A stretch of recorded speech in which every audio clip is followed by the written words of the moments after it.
کتاب اردو افسانہ عہد حاضر میں مرتب رابع الربا جلد اول۔ افسانہ نگار فرین جمال، پیدائش 31 دسمبر، تعلیم MA انگریزی ادبیات۔ افسانہ کھڑکی کے اس پار۔ اس سے پہلے وہ مجھے دیکھتی، میں نے اسے دیکھ لیا، اپنی سوچوں میں گم، زمین کو گھورتی سہمی بار بار مڑ کر کسی انجانے خوف کے تحت پیچھے دیکھ رہی تھی۔ اس نے ڈرتے ڈرتے اپنا پاؤں آگے بڑھایا اور پھر واپس کھینچ لیا۔ عجیب تذبذب کے عالم میں تھی۔ نظر اوپر اٹھی تو مجھے کھڑا دیکھ کر اپنے آپ میں سمٹ گئی۔ بکھری سی الجھے بال اور تھکا ہوا چہرہ، جیسے کوئی بھٹکی ہوئی روح ہو۔ تمہیں کیا دکھائی دیتا ہے اس کھڑکی سے؟ تم ہمیشہ اتنی ہراساں اور بے چین سی ہو جاتی ہو؟ میں صرف یہی جاننا چاہتا ہوں۔ وہ ایک جھٹکے سے مڑی اور اپنے قدموں میں ڈھہ سی گئی۔ اس کا خوفزدہ چہرہ ایک دم سفید پڑ گیا۔ میں نے سیڑھی سے اترتے ہوئے دوبارہ پوچھا، تمہیں یہاں سے کیا نظر آتا ہے؟ مجھے آج اس بات کا پتہ چل جانا چاہیے۔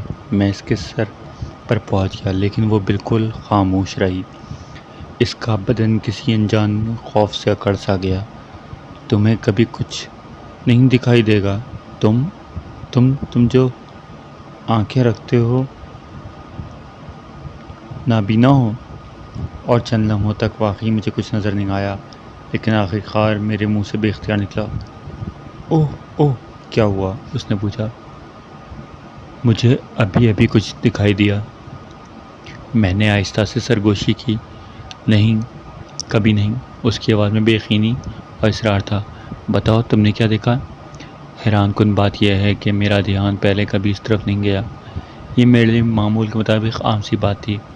یہی وجہ ہو سکتی ہے میں نے اس پر کوئی خاص توجہ نہیں دی۔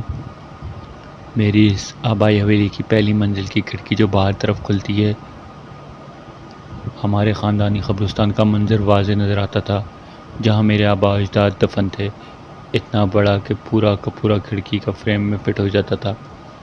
وہاں 3 پتھر کے کتبے ایک سنگ مرمر کا سورج کی کرنوں میں نہائے ہوئے چٹان پر ایک جانب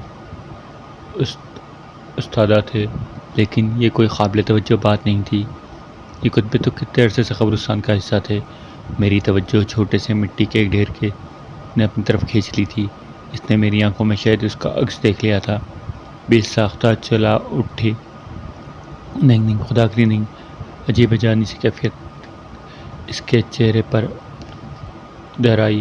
وہ تڑپ کر میرے بازوؤں کے حصار سے نکلی اور سیڑھیوں پر نیچے کی طرف سرک گئی۔ اس کی آنکھوں میں شک اور بے یقینی سے لہرانے لگے۔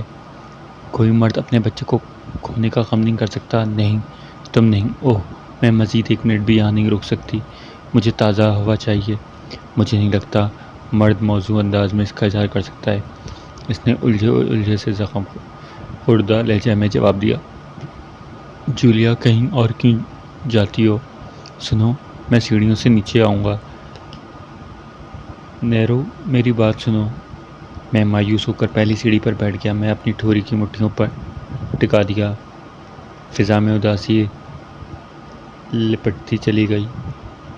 اندر کا موسم اچانک ہی سرد ہو گیا۔ مجھے تم سے کچھ پوچھنا تھا۔ تم نہیں جانتے کیسے پوچھا جاتا ہے؟ تو پھر میری مدد کرو۔ میں تمہارا دکھ درد بانٹنا چاہتا ہوں۔ میں نے اپنے الجھے ہوئے بالوں میں بے چینی سے انگلیاں پھیری۔ جولیا کی انگلیاں لمحے بھر کو باہر کے دروازے کی چٹخنی کھولتے ٹھہر گئیں۔ میرے الفاظ ہمیشہ تمہارے لیے بے معنی، ناپسندیدہ اور ناگوار ہی رہے۔ مجھے نہیں پتا کہ مجھے کب، کیسے اور کیا کہنا چاہیے۔ تمہیں کیسے خوش رکھوں، لیکن تم مجھ سے سکھا سکتی ہو۔ میرا خیال ہے کیسے، پتہ نہیں، میں نہیں جانتا۔ مرد کو خواتین کے سامنے کسی حد تک ہتھیار ڈال لینا چاہیے۔ آؤ، کوئی سمجھوتا کر لیتے ہیں جس کے تحت مجھ پر واجب ہوگا میں تم سے دور رہوں، کسی معاملے میں دخل نہ دوں۔ حالانکہ مجھے محبت کرنے والوں کے درمیان کوئی ایسا معاہدہ پسند نہیں، اور جو ایک دوسرے سے محبت نہیں کرتے وہ کسی سمجھوتے کی بنا پر ساتھ بھی نہیں رہ سکتے۔ جولیا نے ہولے سے چٹخنی کو کھولا۔ میں چلا اٹھا، نہیں، پلیز نہیں جاؤ۔ دل کا یہ بوجھ اٹھا کر کسی اور کے پاس کیوں جاتی ہو؟ مجھے اپنے غم میں شریک کر دو۔ یوں سسک کر مت جیو، مجھے ایک موقع تو اور دو۔ میرے لہجے میں التجا تھی۔ تمہیں یاد ہے جب تم نے امید سے ہونے کی خوشخبری مجھے سنائی تھی؟ تم کتنی خوش تھیں، تمہارے چہرے کا رنگ نکھر سا گیا تھا، آنکھوں کی چمک مجھے خیرہ کر رہی تھی، لیکن میں اندر ہی اندر گھبرا رہا تھا۔ اس دور افتادہ گاؤں میں قریبی ہمسائے بھی 2 میل کے فاصلے پر رہتا ہے، کوئی باقاعدہ ہسپتال نہیں، اور نہ ہی کوئی قریبی عزیز۔ تمہاری دیکھ بھال کو کون کرے گا؟ جولیا کی آنکھوں میں وہ خوشگوار دن گم ہو گئے۔ وہ تو وقت کی رت پر سوار سہانے سپنوں کی وادی میں سیر کرتی تھی، خوشی اس کے انگ انگ سے پھوٹ پڑتی تھی، پہلی بار ماں بننے کا اعزاز۔ جوں جوں وقت گزر رہا تھا اس کے اندر تبدیلیاں رونما ہو رہی تھیں۔ سردیوں کی راتوں میں آئس کریم کھانے کی خواہش، کبھی نمکین تو کبھی میٹھا، اسے بھاتا۔ رات کو اٹھ کر پانی پینا، اور ایک وجود اس کے اندر پل رہا تھا جس کا احساس اسے پہلی بار بچے کی پیر کی ہلکی سی جنبش سے ہوا تھا۔ وہ جاگتی آنکھوں اس کی شکل و صورت، رنگ و روپ کے سپنے دیکھتی، اس کو چھونے کی چاہ کرتی، اس ننھے ننھے ہاتھوں کو اپنے چہرے پر محسوس کرتی۔ وہ کمرہ جسے انہوں نے نرسری میں تبدیل کر دیا تھا، اس کو سجانے سنوارنے میں سارا دن پنگھوڑا کہاں رکھنا ہے، کمرے میں کون سا رنگ کا پینٹ کیا جائے، چھوٹے چھوٹے کپڑے کھلونے اس کی الماری ترتیب سے رکھنے میں مصروف رہتی۔ وہ جسے 9 ماہ اپنا خون دے کر پالا، وہ اس طوفانی رات میں صرف ایک سانس ہی لے پایا تھا۔ کیسا وہ تڑپی تھی، کوئی اس کا کلیجہ نکال کر لے گیا۔ اسے کسی پل چین نہیں تھا، کوئی ایسا نہیں تھا جو اس کے غم میں اس کا ساتھ دے۔ پیروں میں نیند آتی نہیں، بیٹھے بیٹھے اٹھ کے دروازے کی طرف دوڑ پڑتی۔ میرا بچہ، میرے لخت جگر، بالکل دیوانی ہو گئی تھی۔ خالی کو خالی ہاتھ، اداسی دل شکستی نے اس کے وجود کو گھیر رکھا تھا۔ نرسری میں جا کے اس کے جھولے کو ہلاتی رہتی، کبھی کبھی تو دھیمے سروں میں لوری گاتی۔ نہ کھانے کا شوق، نہ ہوش پہننے کا۔ ملجا سا گاؤن اور الجھے بال سپاٹ چہرہ لیے ایک کمرے سے دوسرے کمرے میں گھومتی رہتی جیسے کچھ تلاش کر رہی ہو، پھر اس کھڑکی کے سامنے کھڑی ہوتی جہاں سے اسے باہر کا صاف دکھائی دیتا نظارہ۔ راتوں کو اٹھ کر چیختی، بے چینی سے گھومتی رہتی۔ میرا خیال ہے تم کچھ ضرورت سے زیادہ رد عمل کا اظہار کر رہی ہو۔ ایسا بھی کیا غم جو اس نوزائیدہ کا جس نے دوسری سانس بھی نہ لی؟ تم میری محبت کو ٹھکرا رہی ہو، تمہاری شکستہ دلی ختم ہی نہیں ہوتی کیا؟ تم سمجھتی ہو اس طرح کی یا درندہ یا زندہ رہے گی تمہارے؟ میں کچھ لمحوں کے لیے کٹھور بن گیا، اس لیے میری جانب بے یقینی کے عالم میں پھٹی پھٹی بے تاثر نظر سے دیکھا۔ وہ ساری جان سے کانپ رہی تھی، ہونٹ کپ کپا رہے تھے، الفاظ ہونٹوں پر آتے آتے ٹوٹ جاتے، بار بار سرمئی رنگ کے گاؤن کے کونے کے ہاتھوں کو پکڑ کر کھینچتی رہتی۔ اب تم حقارت آمیز لہجے میں بول رہے ہو، تمہیں نہیں معلوم یہ نفرت زدہ لفظ میری روح کو زخمی کر رہے ہیں؟ نہیں، بالکل نہیں، تم مجھے غصہ دلاتی ہو۔ میں نیچے آ رہا ہوں، کیا ایک آدمی اپنے مرے ہوئے بچے کے بارے میں بات نہیں کر سکتا؟ تم نہیں، وہ پھٹ پڑی، کیوں کہ تمہیں تو پتہ نہیں کیسے بات کرتے ہیں، تمہارے اندر وہ درد مندل ہے ہی نہیں جو ایک ماں کی تکلیف و دکھ کو، غم کو محسوس کر کے اگر تمہیں کوئی احساس ہوتا، تم کیسے اس کی خبر اپنے ہاتھوں سے کھودتے؟ میں کھڑکی سے دیکھ رہی تھی، تم کس طرح اپنے پھاوڑے سے بجری کو ہٹا رہے تھے، پھاوڑے کو ہر وار پر اس کے کنکر ہوا میں اڑتے تھے، بجری ایک طرف اکٹھی ہو رہی تھی اور بھری زمین میں آہستہ آہستہ ایک گڑھا بنتا جا رہا تھا، پھاوڑے کا ہر وار جیسے زمین کو چیرتا جا رہا تھا۔ مجھے لگتا ہے یہ میرا دل چیر رہا ہے۔ میں سوچ رہی تھی یہ کون آدمی ہے، میں تو اسے جانتی تک نہیں۔ میں کسی بھٹکتی ہوئی روح کی طرح کبھی سیڑھیوں کے اوپر کبھی نیچے چکر لگا رہی تھی، اور تم کام میں مگن تھے۔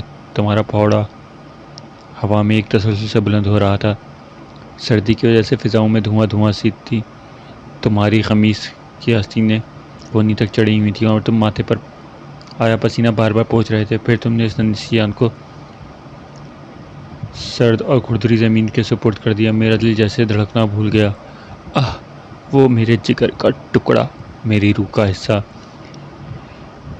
میرا چاند مٹی میں کہیں چھپ گیا۔ اس کی آواز آنسو سے لبریز تھی۔ پھر تم اندر آئے، کچن سے تمہاری آواز آ رہی تھی، پتہ نہیں کیوں میں دروازے سے جھانک رہی تھی۔ مجھے اپنی آنکھوں پر اعتبار نہیں آ رہا تھا۔ تم کرسی پر بیٹھے تھے، جوتوں پر تازہ تازہ مٹی کے دھبے تھے، تمہارے بچے کی قبر کی مٹی، اور تم رسان سے روزمرہ کے مسائل پہ بحث کر رہے تھے۔ تمہاری آواز میں ایک ٹھہراؤ تھا۔ وہ پھاوڑا دروازے سے لگا کھڑا تھا۔ اس پر مٹی کے دھبے ایسے لگ رہے تھے جیسے میرے بچے کے جسم کے ٹکڑے ہوں۔ میں خدا کی قسم تمہاری ساری گفتگو بتا سکتی ہوں جو اس وقت ہو رہی تھی۔ سوچے اس وقت ایسی باتیں جب میرا دل غم سے پھٹا جا رہا تھا۔ کوئی پرواہ نہیں تمہیں میری، کوئی مرتا ہے تو مرے، میرے دوست یا دشمن۔ دوست صرف رسم نبھانے کے لیے قبرستان تک جاتے ہیں، دفنانے ہی ان کا ڈھن دنیا میں جھمیلوں میں مشغول ہو جاتا ہے۔ انسان اکیلا ہی ہوتا ہے جب وہ بیماری سے گور تک کا فاصلہ طے کرتا ہے، لیکن یہ دنیا ظالم ہے۔ مجھے ماتم کرنے کا بھی حق نہیں، میں سوگ بھی نہ کروں۔ اپنے رنج و غم کا اظہار پر بھی پابندی ہے۔ اس کے لہجے میں درد سے مٹایا تھا، آنکھیں پانی سے لبریز تھیں، وہ ڈوب رہی تھی۔ میرا دم گھٹتا ہے یہاں، یہ اونچی اونچی دیواریں مجھے اس ٹیلے پر بنی اس تربت کی دیواروں کی طرح چاروں طرف سے گھیر دیتی ہیں۔ وہ پھوٹ پھوٹ کر رونے لگی، جیسے آج اپنا سارا دکھ آنسوؤں میں بہا لے گی۔ تم نے سب کہہ دیا، تمہارے جی کا غبار دھل گیا، دروازہ بند کر دو، تم نہ جاؤ۔ جولیا نے روتے ہوئے چونک کر اپنے شوہر کی طرف دیکھا۔ اس کی آنکھوں میں حیرت، دکھ اور تعصب کے ملے جلے اثرات تھے۔ تم؟ اوہ تم! اس کا چہرہ ضبط کی وجہ سے پیلا پڑ گیا۔ تمہارا کیا خیال ہے؟ یہ سب میرا جذباتی پن یا برہم مزاجی کا مظاہرہ ہے؟ تم کبھی نہیں سمجھو گے، تم سمجھ ہی نہیں سکتے۔ مجھے اس گھر سے کہیں چلے جانا چاہیے۔ اس نے چونک کر اپنے ارد گرد نظر دوڑائی، جیسے اس کی آنکھ اچانک کسی بھیانک سپنے سے کھلی ہوں۔ میں مانتا ہوں مجھے اظہار افسوس کرنا نہیں آتا۔ شاید یہی میری مردانگی کے خلاف ہے کہ میں اپنے جذبات کو زبان دوں۔ میں نے رک کر کہنا شروع کیا، مجھے اب تک اپنے بچے کھونے کا دکھ ہے۔ میں بھی اس کا باپ ہوں۔ تم نے تو اسے زندہ محسوس کیا، میں نے تو اسے بے جان ہی دیکھا۔ تم کیا سمجھتی ہو میں حالات حاضرہ کی باتیں کرتا ہوں کس لیے کرتا ہوں؟ اپنے دکھ جھیلتا ہوں اس طرح تاکہ احساس نہ ہو۔ تمہیں میرے آنسو نظر نہیں آتے، وہ میرے اندر گرتے ہیں۔ تم کہاں جاؤ، میں تو زبردستی واپس لے آؤں گا۔ دیکھو میری بات کو کہیں بھی نہ جاؤ، ہم مل کر بات کر دکھ بانٹ لیں۔ جولیا نے شوہر کی باتوں کو انسنی کر دیا۔ دروازے کے دونوں پٹ کھولنے پر پلٹ کے آخری دفعہ شوہر کی طرف دیکھا اور قدم اسے اپنی کوکھ کے ایک سرسراہٹ محسوس ہوئی جس کا ارتعاش پورے وجود میں پھیل گیا اور وہ دہلیز پر بیٹھ گئی۔